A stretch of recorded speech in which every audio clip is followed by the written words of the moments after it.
Hello and welcome two variable classes bye DD sir.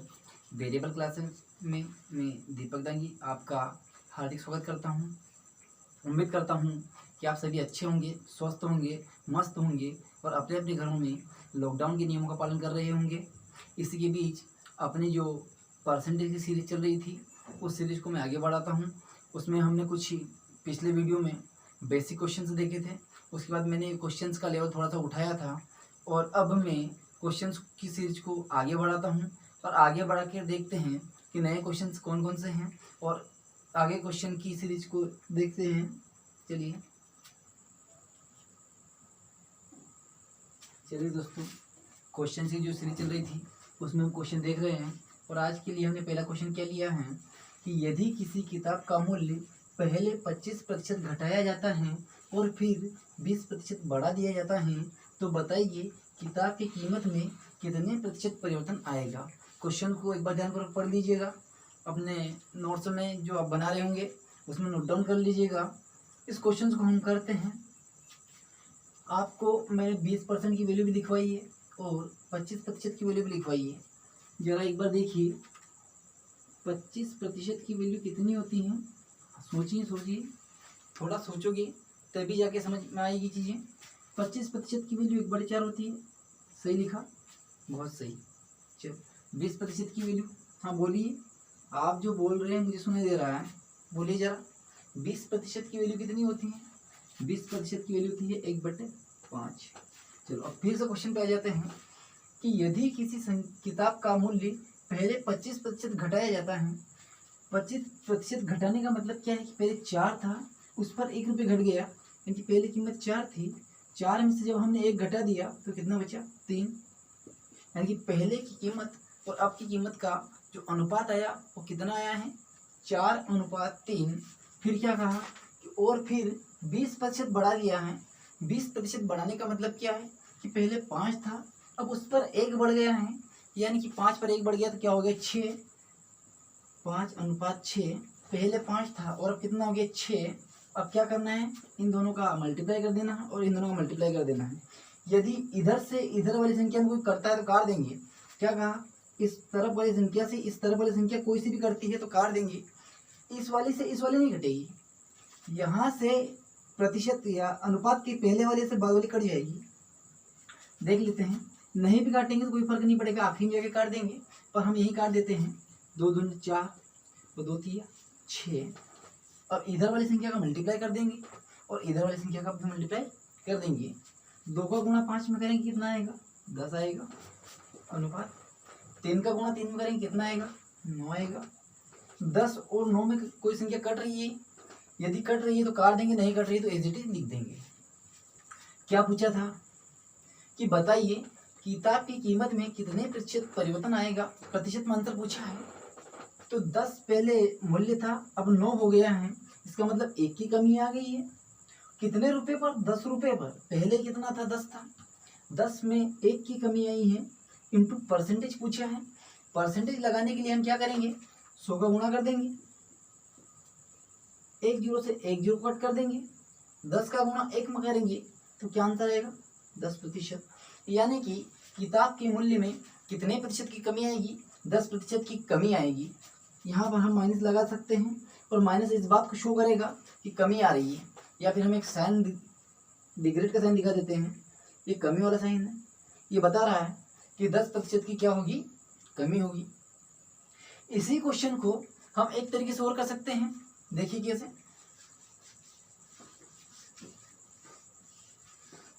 उसमें percentage value नहीं भी लिखेंगे तो चलेगा। देखते हैं कि पहले 25% घटाया जाता है यानी कि माइनस होगा, तो -25।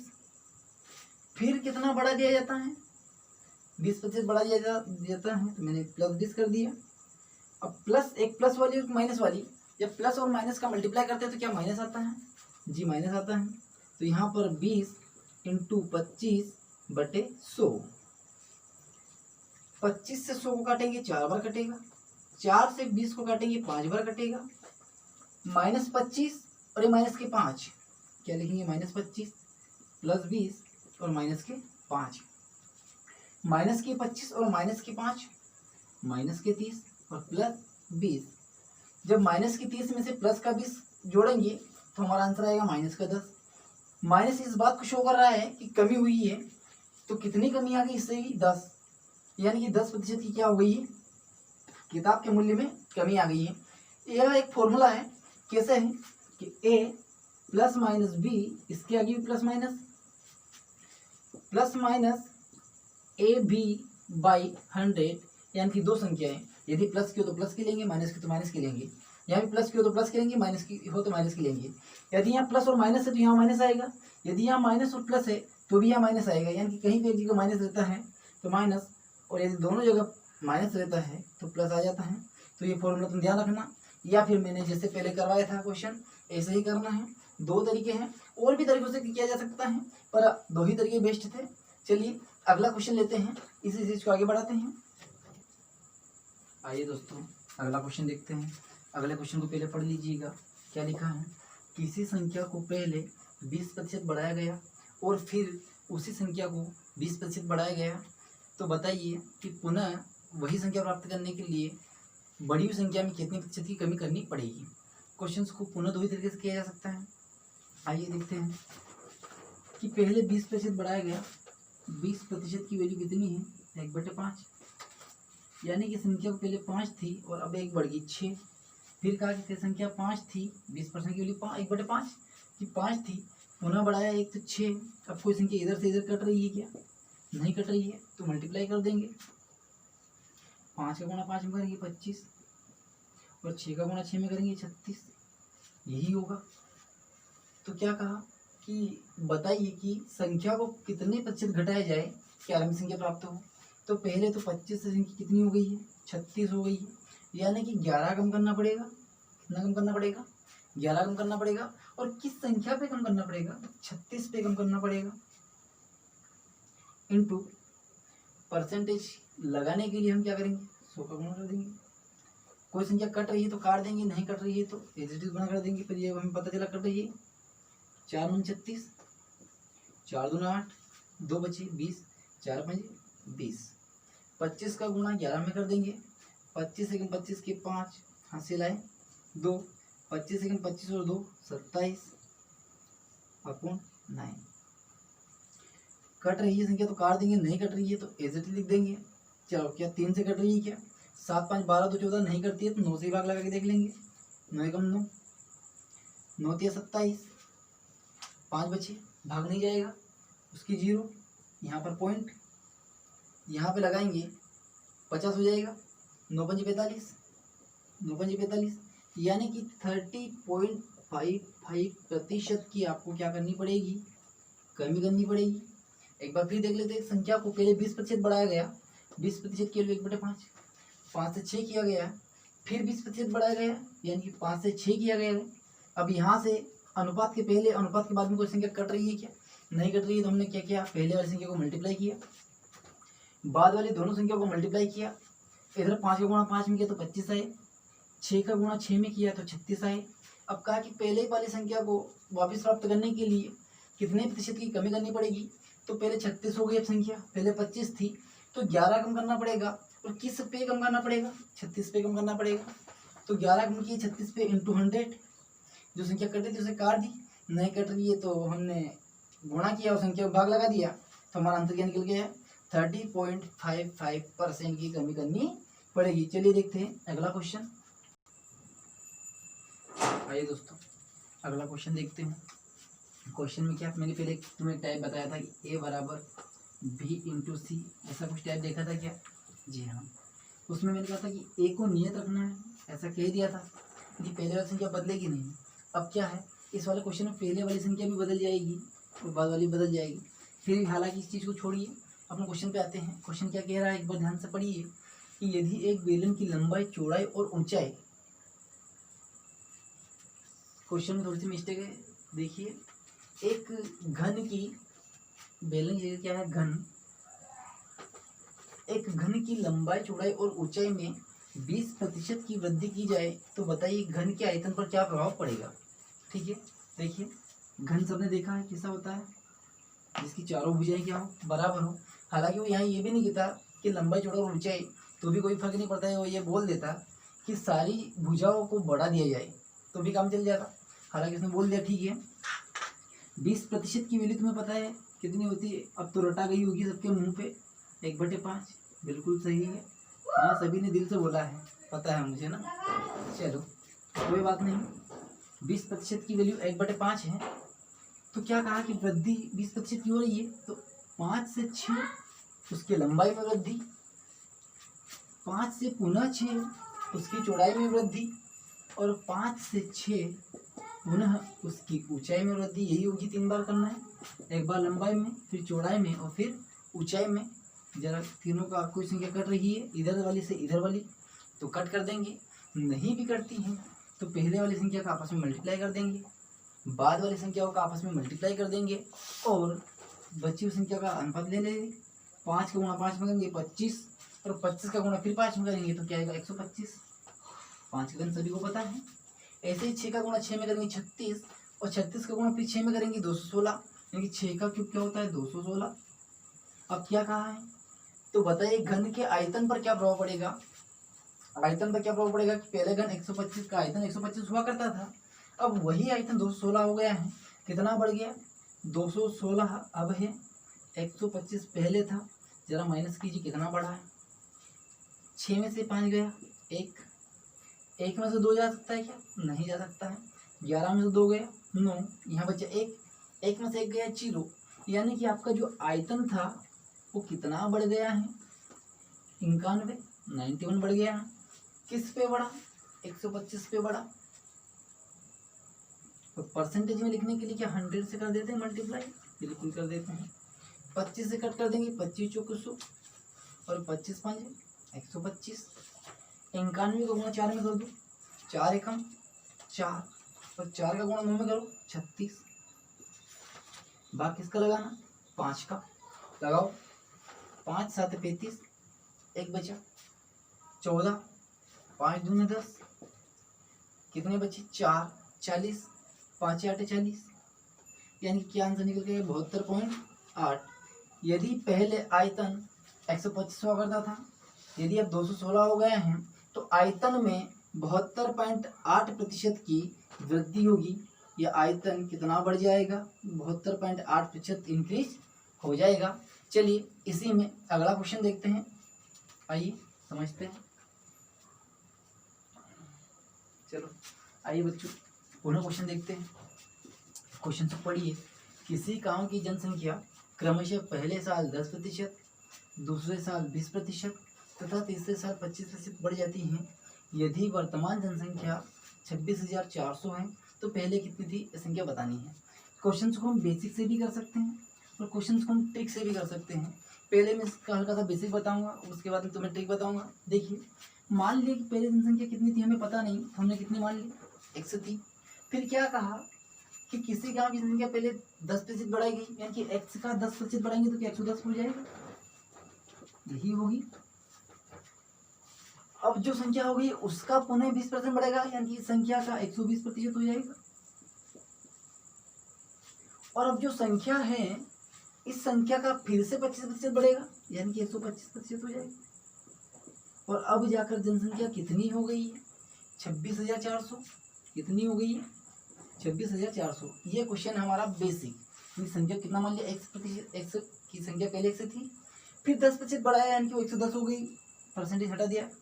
फिर इस जो संख्या हुई इसका फिर 20% बढ़ा, और ये जो संख्या हुई इसका पुनः 25% बढ़ा। इसे बेसिक से कर सकते हैं, संख्या कट कर देते हैं यदि करती है तो 1 0 से 1 0, 1 0 से 1 0, 25 5 125 और 25 चौक 100, 5 कम 5, 5 दूनी 10 और 0, 4 कम 4, 4 तिया 12।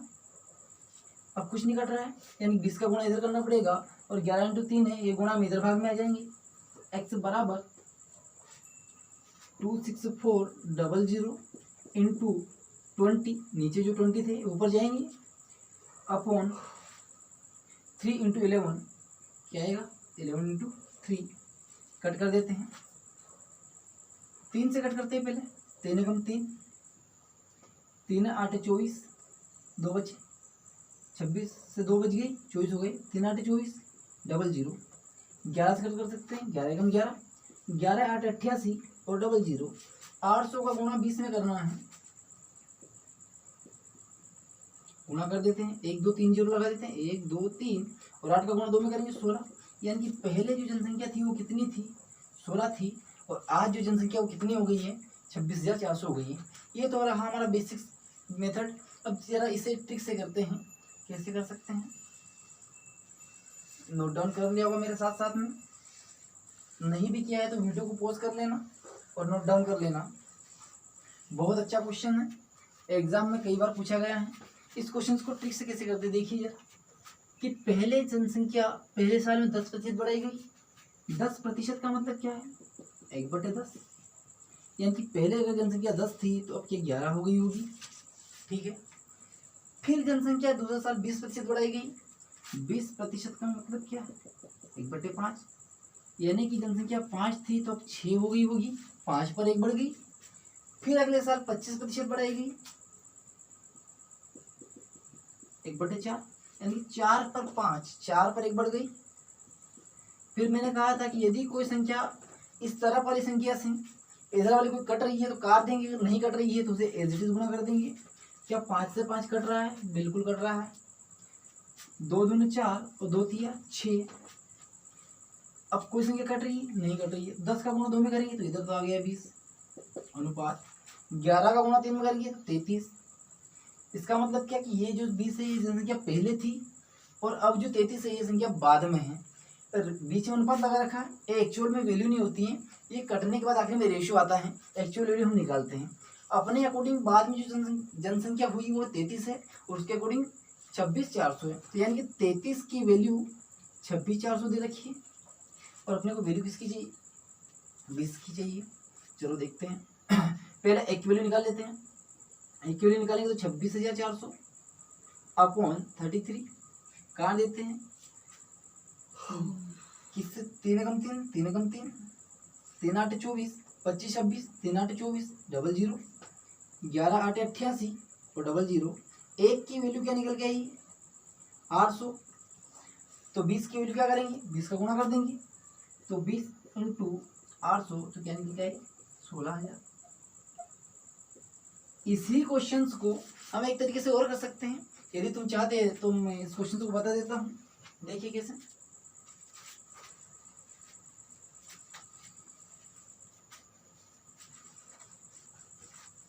देखिए मान लिया संख्या पहले 1 से थी, क्या मान लिया, संख्या पहले 1 से थी, 10% बढ़ गई है। 10% का मतलब होता है 1/10, यानी कि 10 से 11 हो गई तो एक संख्या 11 हो गई है 10 से, इंटू फिर 20% बढ़ी 1/5, यानी 5 से 6 हो गई है, 6 हो गई है 5 से, इंटू यह संख्या 25% फिर से बढ़ी 1/4, यानी कि 5 हो गई है 4 से, और अब कितना हो गई है, आखिरी में आ गया 26,400। जब इस संख्या को कट करोगे तो आखिरी में तुम्हारा रिजल्ट फिर से वही आ जाएगा। देखिए ऊपर 33 आ गए, नीचे 20 आ गए, इधर गुणा करोगे 33 का भाग लगाओगे तो अपना आंसर x के बराबर जो वैल्यू निकल के आएगी वो कितनी निकल के आएगी, 16,000। उम्मीद करता हूँ कि ये प्रश्न तुम्हें समझ में आया होगा। इसी सीरीज का अगला प्रश्न लेते हैं, आइए देखते हैं अगला प्रश्न। आइए दोस्तों क्वेश्चंस की सीरीज को आगे बढ़ाते हैं, और अब हमने नया टाइप लेने की कोशिश की है। इस टाइप को आप चाहो तो नाम दे सकते हो परसेंटेज मार्क्स। क्या दे सकते हैं, परसेंटेज मार्क्स। इसमें क्वेश्चन में हर बार ऐसे कहा जाएगा कि इतने नंबर आए, इतने नंबर से फेल हो गया, इतने नंबर और चाहिए थे, यदि इतने नंबर ले आता तो पास हो जाता। इसमें कुछ बातें पूछी जाती हैं कि अधिकतम अंक कितने रहे होंगे, पासिंग मार्क्स क्या थे, पासिंग परसेंटेज क्या था, ऐसी सी बातें इनमें पूछी जाती हैं। सारी बातें हम क्वेश्चंस के माध्यम से डिस्कस करेंगे। तो आइए इस क्वेश्चन को समझने की कोशिश करते हैं। क्वेश्चन क्या है एक बार ध्यानपूर्वक पढ़िए, नोट डाउन कीजिए और फिर समझिए। आइए समझते हैं। एक परीक्षा में उत्तीर्ण होने के लिए 40% अंक अनिवार्य हैं। एक प्रतियोगी को 220 अंक मिले और वह 20 अंकों से फेल हो गया तो अधिकतम अंक कितने थे, कैसा बताना था। देखिए यह आपकी बाउंड्री लाइन, यानी कि अगर आप यहाँ पे टच कर जाते हो, यहाँ से चलना प्रारंभ किया, यदि आप यहाँ से चलना प्रारंभ करते हो और यहाँ पे टच कर जाते हो तो आप यहाँ पे क्या माने जाते हो, पास। ये आपकी पास की लाइन है, यानी कि आपने जैसे यहाँ पे टच किया और आप क्या हो गए, पास हो गए।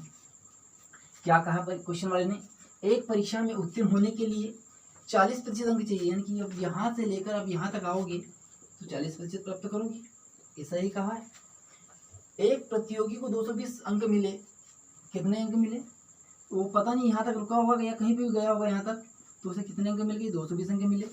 और वह कितने अंकों से फेल हो गया, 20 अंकों से फेल हो गया, यानी कि यहाँ से लेकर यहाँ तक के जो अंक है वो कितने हैं, 20। 220 तो मिल गए थे, यदि 20 और मिल जाते तो क्या इस लाइन तक आ जाता, पास हो जाता, यही बात है। और पासिंग मार्क्स कितने हैं, 40%, यानी कि 220 ये और 20 और ले आता तो क्या 240 हो जाते नंबर टोटल, उसको कितने हो जाते, 240 हो जाते। और 240 जो हो जाते हैं वो 40% के बराबर होते, कैसे होते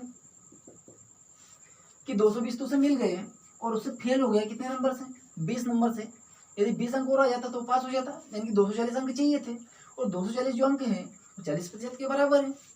दोनों को हमने तुलना की तो 40% की वैल्यू 240 है, तो मुझे चाहिए 1% की वैल्यू कितनी होगी, 240/40।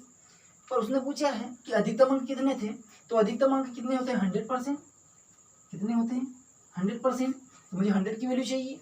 यदि मैं इधर 100 का गुणा करता हूँ तो इधर भी 100 का गुणा करना पड़ेगा। चलो इधर 100 का गुणा कर दिया, 100% की वैल्यू कितनी आ गई, 240/40 इंटू 100। जो संख्या कट रही है उसे काट देते हैं, एक जीरो से एक जीरो कट कर दिया, 4 एकम 4, 4 छंग 24 और जीरो, 60 का गुणा 10 में करेंगे तो कितना आ जाएगा, 600। कितना आ जाएगा, 600। यानी कि परीक्षा में कुल अधिकतम अंक कितने थे, 600। उसे कितने अंक मिले, 220। कितने नंबर से फेल हो गया, 20 नंबर से। दोनों को जोड़ दिया तो 40% के बराबर आ गया। और आपको अधिकतम अंक 100% चाहिए थे, तो आप कितने अंक निकल गए, 600। चलिए इसी प्रकार का अगला क्वेश्चन देखते हैं। क्वेश्चन को आगे बढ़ा रहे हैं। आइए दोस्तों इस क्वेश्चन को देखते हैं। वही क्वेश्चन हैं, उसी प्रकार के क्वेश्चन हैं। क्या है, एक विद्यार्थी को 36% अंक प्राप्त करता है और वह 32 अंकों से फेल हो जाते हैं। ऐसा कहा गया है कि एक विद्यार्थी है जिससे आपकी बाउंड्री लाइन मैंने बना दी कि आप यहाँ पे आओगे तो क्या हो जाओगे, पास हो जाओगे। ये पास वाली लाइन है ना, मैं लिख देता हूँ ताकि तुम्हें याद रहे, पास वाली लाइन है। एक विद्यार्थी को 36% अंक प्राप्त करता है और वह 32 अंकों से फेल हो जाता है, यानी कि वो यहाँ से चलना प्रारंभ कर रहा होगा और यहाँ से यहाँ तक आता है तो उसे कुछ अंक चाहिए होंगे। तो उसे क्या हुआ कि 36% अंक प्राप्त हो गए, कितने, और यहाँ तक पहुँच गया। और क्या हुआ कि वो 32 अंकों से फेल हो गया, यानी कि 36% तो मिला ही मिला उसे, प्लस 32 और मिल जाता तो यहाँ तक पहुँच जाता। क्या ऐसा सही कहा मैंने, चलो फिर क्या कहा। तथा एक दूसरा विद्यार्थी जिससे 48% अंक प्राप्त करता है और 64 अंकों से पास हो जाता है। यहाँ से लेकर वो आगे पहुँच गया यहाँ तक, उसे 48% मार्क्स मिले और वो क्या हो गया, 64 अंकों से पास हो गया। कितने अंकों से, यानी कि जो अधिकतम अंक थे, यहाँ पास होने के बाद कितने अंक अधिक लेके आ गया, 64 अंक लेके आ गए। अब क्या करना है कि 36% और 48% के बीच का अंतर निकालेंगे, कितना आएगा, 48% माइनस 36%। इन दोनों के बीच का अंतर निकालेंगे और इन दोनों को क्या कर देंगे, ऐड कर देंगे, बराबर होगा 64 प्लस 32, यही होगा। 48% में 36% माइनस करेंगे तो कितना आएगा जरा बताइए। 8 में 6 गई तो 2 और 4 में 3 गए तो 12%। और इन दोनों को जोड़ दो, 4 2 6 और 6 3 9, 12% की वैल्यू कितनी आ गई, 96। 1% की वैल्यू कितनी आ जाएगी, 96/12। 12 से कट कर देंगे, 12 से 12 96, कितना आ जाएगा, 12 से 12 96। 1% की वैल्यू आ गई है 8। तो अधिकतम अंक चाहिए, कितने होंगे, 100%, बराबर 8 इंटू 100 बराबर 800 अधिकतम अंक। अब पूछा है कि पासिंग अंक क्या थे, तो क्या थे कि 36% तो प्राप्त करना ही था, प्लस 32 नंबर प्राप्त करने थे।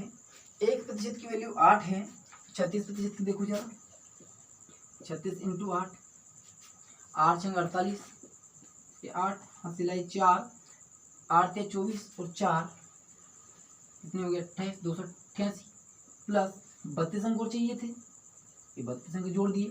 8 2 10 के 0, हासिल आया 1, 8 3 11 और 1 12, ये 2, हासिल आया 1 2 और 1 3, यानी कि वह 320 नंबर लेके आता तो पास हो जाता, पर वो कितने प्रतिशत अंक लेके आया था? 36%, और 32 अंकों से क्या हो गया था? फेल हो गया था। ये अंक यहाँ से भी निकाल सकते हैं और ये अंक हम इस वाली लाइन से भी निकाल सकते हैं, ठीक है। तो अधिकतम अंक भी आ गए। निकालने का तरीका वही है कि दोनों के बीच का जो परसेंटेज है उनका अंतर लेना है और बीच के जो नंबर दे रखे हैं दोनों को जोड़ देना है और दोनों को आपस में क्या कर देना है? बराबर कर देना है। चलिए इसी प्रकार का एक क्वेश्चन और देखते हैं। कोई डाउट हो तो अगले क्वेश्चन में समझ में आ जाएगा। आइए दोस्तों, एक क्वेश्चन लिखा है मैंने, क्वेश्चन को एक बार पढ़िए। एक विद्यार्थी 52% अंक प्राप्त करता है, वह 48 अंकों से पास हो जाता है, जबकि एक दूसरा विद्यार्थी 32% अंक प्राप्त करता है तो वो 32 अंकों से फेल हो जाता है। तो अधिकतम अंक बताओ। मैंने ऑप्शन से भी दिया है 300, 400, 500, 600, नन ऑफ दिस, इनमें से कोई नहीं। यह क्वेश्चन तुम्हें मैंने होमवर्क के लिए दिया है। इस क्वेश्चन को खुद ट्राई करोगे और इसका आंसर आप मुझे कमेंट बॉक्स में दोगे। कहाँ दोगे? कमेंट बॉक्स में दोगे। और इस वीडियो को तुम्हें लाइक करना है, शेयर करना है, सब्सक्राइब करना है, बेल आइकन को दबा देना है, जिससे तुम्हें नए वीडियो नोटिफिकेशन मिलता रहे। हम परसेंटेज का अगला वीडियो बहुत जल्दी लेके आएंगे। आशा करता हूँ कि आप इस तरह सपोर्ट करते रहेंगे। अगले वीडियो में मिलते हैं। नमस्कार, धन्यवाद।